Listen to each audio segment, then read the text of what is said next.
Hello, and welcome to the Fighting Moose Podcast. I'm your host and narrator, Jason Hendrickson. This is a podcast where I retell stories, some fictional and some historical, that can be enjoyed by people of all ages.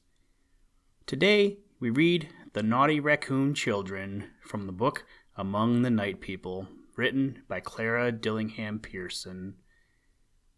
This story pretty much sums up our night last night. At the dinner table, my son was asking what of the food on his plate he could feed the dog.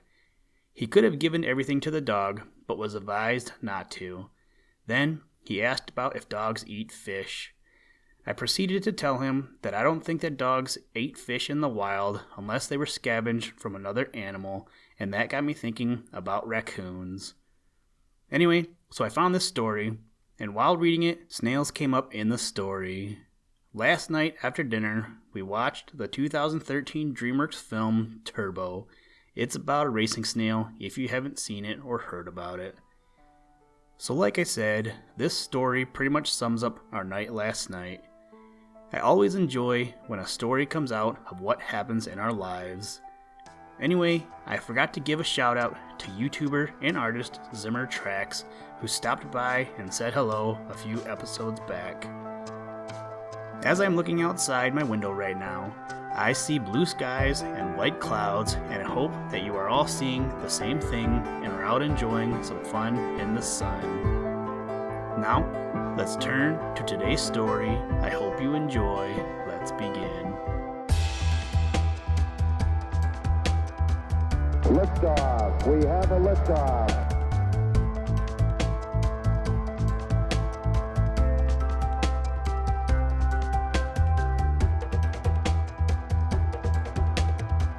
Choose to go to the moon in this decade and do the other things, not because they are easy, but because they are hard.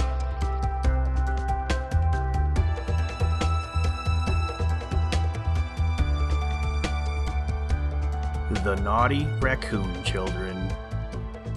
There was hardly a night of his life when the little brother of the raccoon family was not reproved by his mother for teasing. Mrs. Raccoon said she didn't know what she had done to deserve such a child.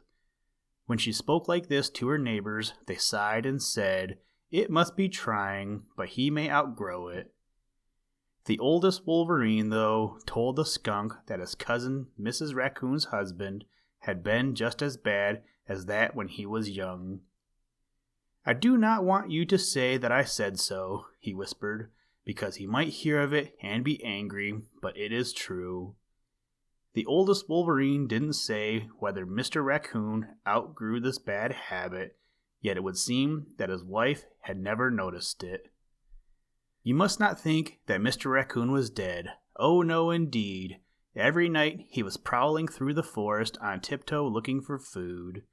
But Mrs. Raccoon was a very devoted mother and gave so much time and attention to her children that she was not good company for her husband. He did not care much for home life, and the children annoyed him exceedingly. So he went away and found a hole in another tree, which he fitted up for himself.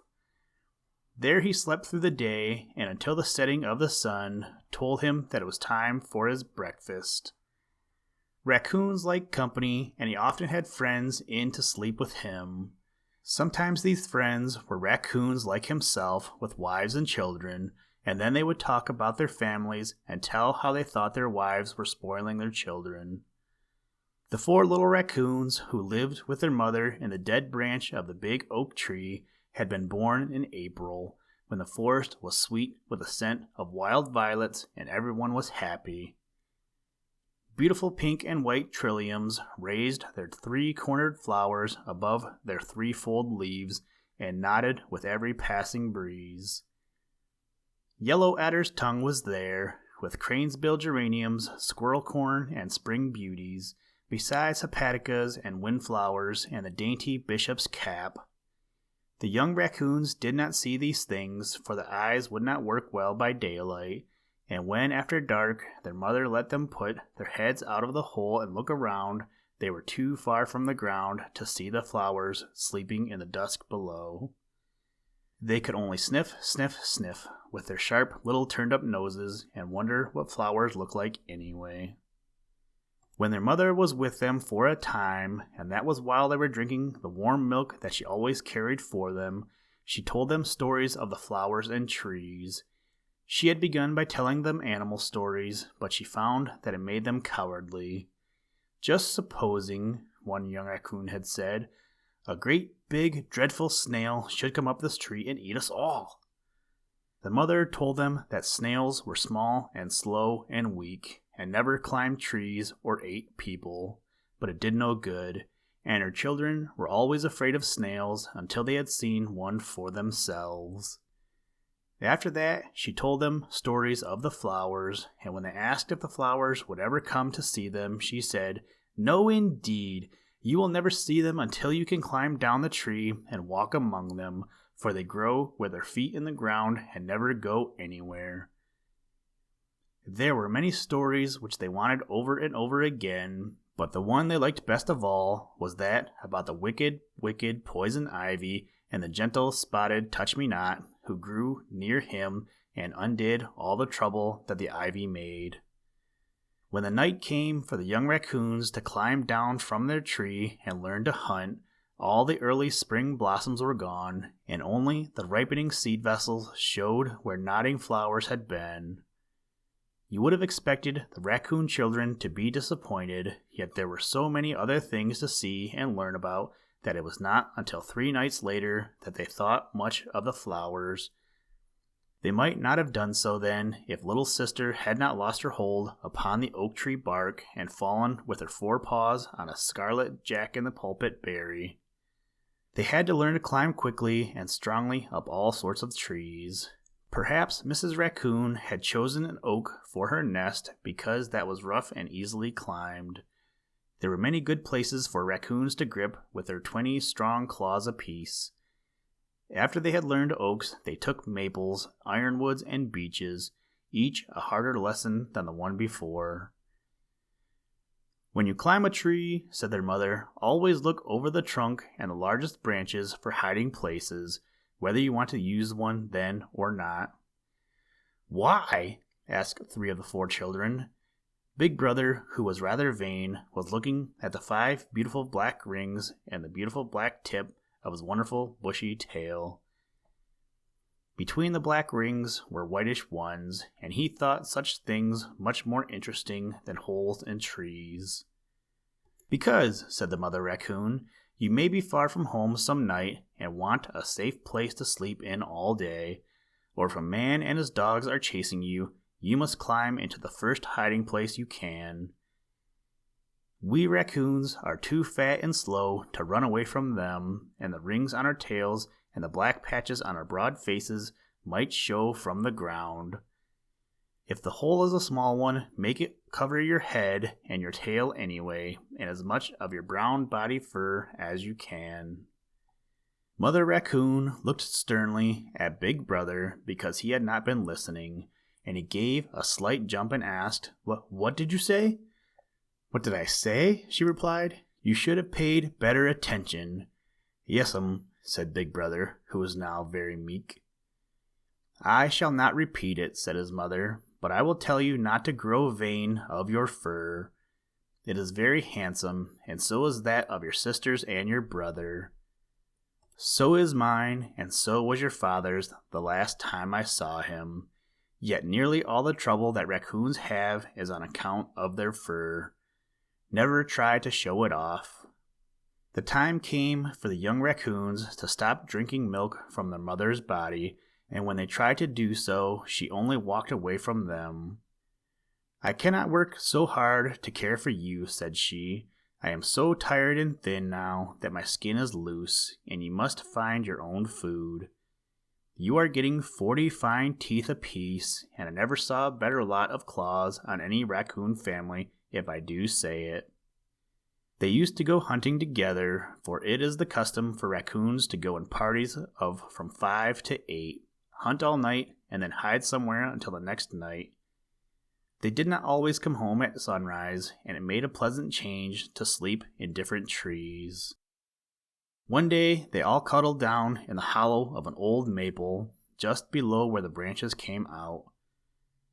Mother Raccoon had climbed the tree first and was curled away in the very bottom of the hole. The 4 children were not tired and hadn't wanted to go to bed at all.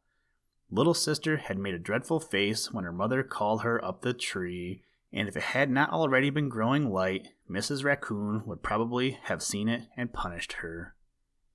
Big sister curled down beside her mother, and little sister was rather above them and beside mischievous little brother. Last of all came big brother, who had stopped to scratch his ear with his hind foot. He was very proud of his little round ears, and often scratched them in this way to make sure that the fur lay straight on them. He was so slow in reaching the hole that before he got into it, a robin had begun his morning song of cheerily, cheerily, chirrup, and a chipmunk perched on a stump to make his morning toilet. He got all settled, and little brother was half asleep beside him when he remembered his tail and sat up to have one more look at it. Little brother growled sleepily and told him to let his old tail alone and come to bed, as long as they couldn't hunt any more. But big brother thought he saw a sand burr on his tail and wanted to pull it out before it hurt the fur. Then he began to look at the bare, tough pads on his feet and to notice how finely he could spread his toes. Those of his front feet he could spread especially wide. He balanced himself on the edge of the hole and held them spread out before him. It was still dark enough for him to see well. "Come here, little brother," he cried. "Wake up and see how big my feet are getting." Mother Raccoon growled at them to be good children and go to sleep, but her voice sounded dreamy and far away because she had to talk through part of her own fur and most of her daughters'. Little brother lost his patience, unrolled himself with a spring, jumped to the opening, and knocked his brother down. It was dreadful. Of course, big brother was not much hurt, for he was very fat and his fur was both long and thick, but he turned over and over on his way to the ground before he alighted on his feet. He turned so fast and little brother's eyes hurt him so that it looked as though big brother had about 3 heads, 3 tails, and 12 feet. He called out as he fell, and that awakened his sisters, who began to cry, and Mother Raccoon, who was so scared that she began to scold. Such a time! Mother Raccoon found out what had happened, and then she said to little brother, "Did you mean to push him down?" "No, ma'am," answered little brother, hanging his head. "Anyhow, I didn't mean to after I saw him going. Perhaps I did mean to before that." You see, he was a truthful raccoon, even when he was most naughty, and there is always hope for a raccoon who will tell the truth, no matter how hard it is to do so. Big brother climbed slowly up the trunk of the oak tree, while more and more of the daytime people came to look at him. He could not see well now, and so was very awkward.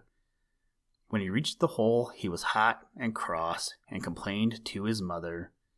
"Make him quit teasing me," he said, pointing one forepaw at little brother. "I will," answered Mother Raccoon, "but you were just as much to blame as he. For if you had cuddled down quietly when I told you to, you would have been dreaming long ago. Now you must sleep where I was, at the lower end of the hole. Little brother must go next, and I do not want to hear one word from either of you. Sisters next, and I will sleep by the opening. You children must remember that it is no time for talking to each other, or looking at claws, or getting sandburrs out of your tails after you have been sent to bed. Go to sleep, and don't awaken until the sun has gone down and you are ready to be my good little raccoons again." Her children were asleep long before she was, and she talked softly to herself after they were dreaming. "They do not mean to be naughty," she said, "yet it makes my fur stand on end to think what might have happened. I ought not to have curled up for the day until they had done so. Mothers should always be at the top of the heap."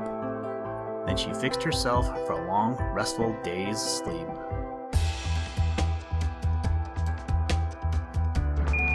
Houston, Tranquility Base here. The Eagle has landed.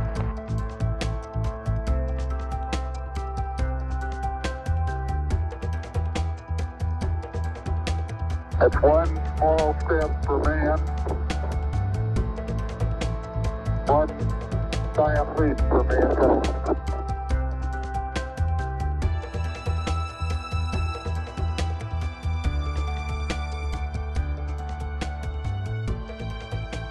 Thank you for listening to this episode of the Fighting Moose podcast. Please join us next time as we read another exciting story.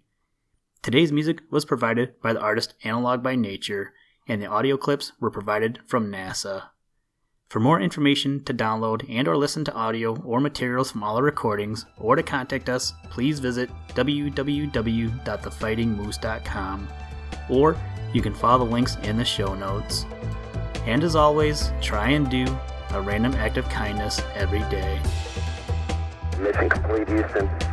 After serving the world for over 30 years, the space shuttle's earned its place in history, and it's come to a final stop.